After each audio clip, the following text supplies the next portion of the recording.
pod means foot. So you're looking at Bigfoot here, right? Can anybody look at Ruby and tell me why do you think she's a part of the Bigfoot family?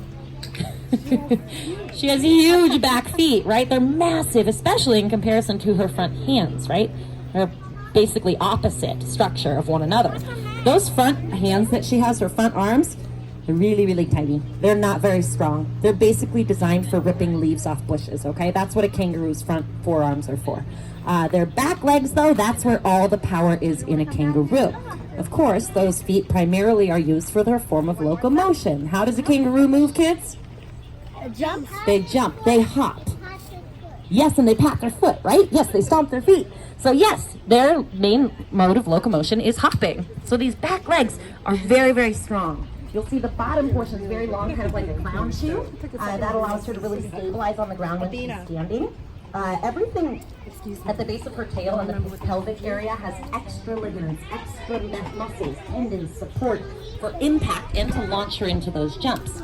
So it's a very, very strong back end. It's basically like having springs for back legs. Her tail also is incredibly strong. If you look at it, she uses it pretty much constantly for balance and stability.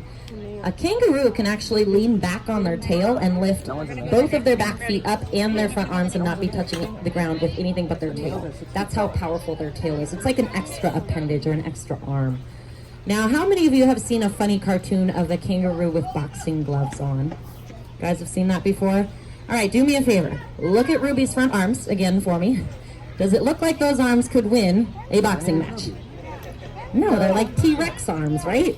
Again, designed for ripping leaves off of bushes. That's it. Where do you think the power is of this kangaroo in a fighting match?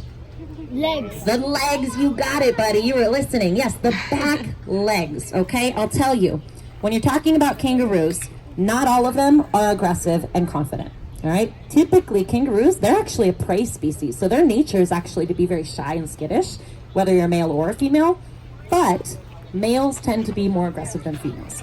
They have nicknames. Okay, remember, they're called red kangaroos. The males have the red coloration. We call them red boomers because they are red in coloration, and boomer because they like to fight. They will stand their ground. They will compete with another male over resources or a female. The females, on the other hand, are smaller, more blue in coloration, and they flee in confrontation. So we call the females blue flyers. So red boomers for males, blue flyers for the females. When a male kangaroo is boxing, though, remember, they're not using those front arms, most likely, right? Typically, what they'll use their front arms for is grabbing the chest hair of an opponent, all right? That's about it, or maybe scratching. They're not going to be throwing blows with their hands. What they're going to do is lean back on that tail, pick up those back legs, and kick, all right? That is how a male kangaroo fights. We do not use those front arms. Boxing gloves do not make any sense. That's a silly cartoon that somebody created years ago. Any questions so far? Yes. But why does the kangaroo stand on the tail? Why do they stand on their tail? It's extra balance for them. So it allows them to really stretch up high. So a minute ago, you might have seen Ashley ask Ruby to stand all the way up high. So this allows them to reach higher branches, more food options, things like that. But standing up high, you might lose your balance sometimes. So that tail gives them extra stability. And it allows them to fight with their back legs. Remember, when they lean back on the tail, they're able to use those back legs in devastating blows in a fight. So it's very useful for them kind of all around. Kangaroos are also the member of a classification of animals called marsupials. Has anybody heard that word before? Holding food right now? Yeah? Does anybody know what a marsupial is? No. You could describe it with one word. It starts with a P. He's got it over there. Pouch, you got it, yes. All right, marsupials have pouches, right, where they keep their baby, or in this case, their joey, right? A baby kangaroo is called a joey. So if she stretches up high there, see what looks like a little belly button on Ruby? It's a little dark patch of hair. That's the entrance of her pouch. All right, it's pretty hard to see unless you're really looking for it. Now, a kangaroo's pouch is not large unless it has a joey in it, all right? So Ruby here does not have a joey in her pouch.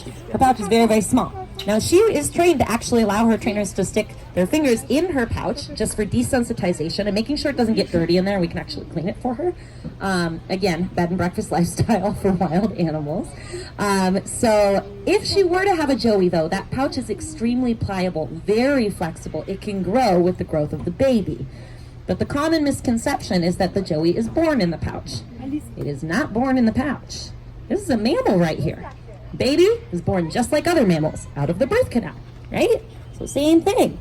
The baby, when it's born, is only about the size of a jelly bean. So if you look at the size of your pinky fingernail, when a mother kangaroo becomes pregnant, they have a gestation of about 30 days. That's it. All right, about 30 days, and then that baby will be born out of the birth canal, but it's very underdeveloped. It's about the size of your pinky nail, or a jelly belly, if you think about that in your head. They have no sight. Their eyes are closed. They don't have any back legs yet. All they have is 2 little tiny front hands, and they have no fur on their body. So it's like a pink jelly belly with 2 little hands on the front. No back legs, they can't see, they're completely naked. That baby, once it is born out of the birth canal, has to make the journey all the way up into mom's pouch in order to survive the next stage of life. That's a really hard journey for a baby that can't see, has no fur covering their body.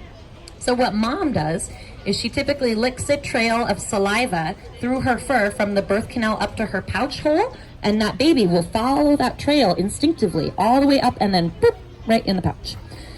Right when they get in the pouch, they latch onto a nursing site. I've been told that they latch on so tightly it's almost like a molecular bond. You cannot get that baby off of that nursing site. They latch on for dear life and they start to consume mom's highly nutritious milk.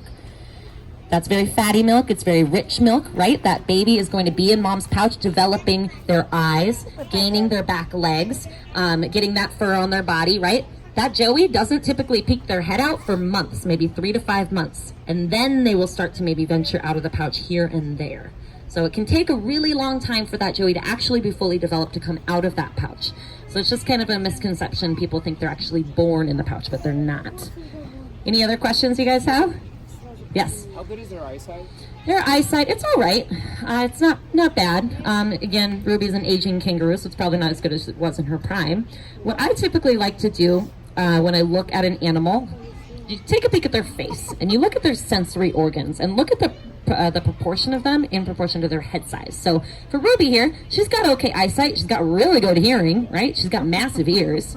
But if you look at, say, I don't know, a porcupine, you might notice they have giant noses. Their sense of smell is incredible, but their beady little eyes are teeny tiny. They don't have good eyesight at all. So it also gives you an indication of their lifestyle and what they're good at, what they search for, what they listen for. This is a prey animal. It's very important for her to be able to hear things, whether or not a predator is sneaking up on her or a threat is coming by. That hearing sense is very, very important to them.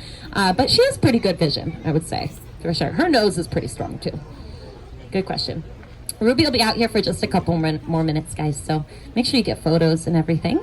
I did want to mention